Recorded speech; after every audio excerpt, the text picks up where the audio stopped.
салом дӯстон, шумо дар шабакаи Корвони Умр қарор доред. Бо шумо боз ман мисли ҳар вақта Ёсинҷони Муҳаммад.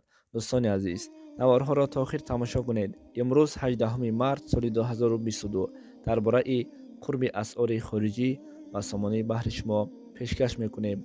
хуб наворро бо диққат тамошо кардан гиред ва агар маълум нашавад дар зери навор якта лайк аз зер кунед, то ин ки дигарҳо ҳам бохабар шаванд.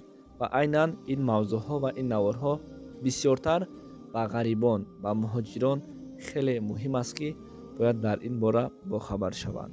ва фаромӯш накунед ки дӯстони азиз, минбаъд мо ҳар рӯз дар бораи қурби асъори хориҷӣ ба сомонӣ, яъне курсро бар шумо пешкаш мекунем. ва фаромӯш накунед, имрӯз 1000 рубли русӣ баробар ба 124 сомону 50 дирам аст.